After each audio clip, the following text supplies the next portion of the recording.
Na začetku povem, da je sodelovanje med Republiko Slovenijo in Združenimi državami Amerike na obrambnem in vojaškem področju sega v leto 1993 in tako letos obeležujemo že 20.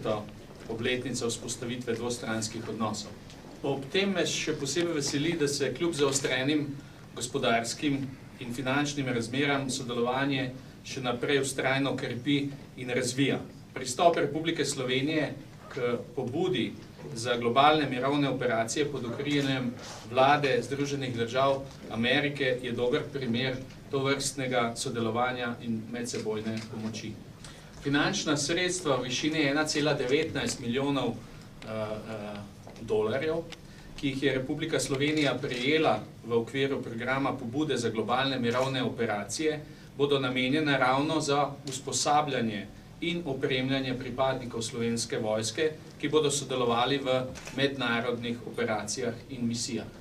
Različne oblike programov in mehanizmov medsebojne pomoči ter sodelovanja so za Republiko Slovenijo in še posebej za slovensko vojsko izredno koristne in dobrodošle.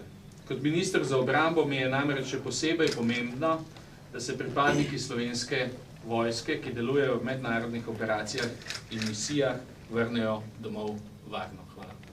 We should remember one thing, that peacekeeping is something that Slovenia does extraordinarily well. Approximately 40 countries are getting GPOI funding this year, but none is getting more funding than Slovenia. Despite its size, despite how quiet and seemingly unobtrusive Slovenia is, it is always there when needed. There are two standards, there are two factors that go into consideration for GPOI funding. A willingness to serve in peacekeeping and a capability in serving. Lots of countries want to, they have the willingness to, but very few have the capacity to.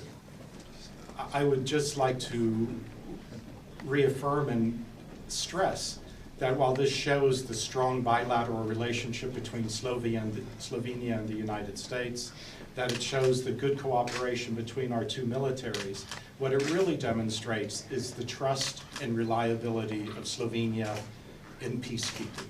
It's not just the Americans that matter in this, it's the people of the world. And people all over the world trust Slovene peacekeepers.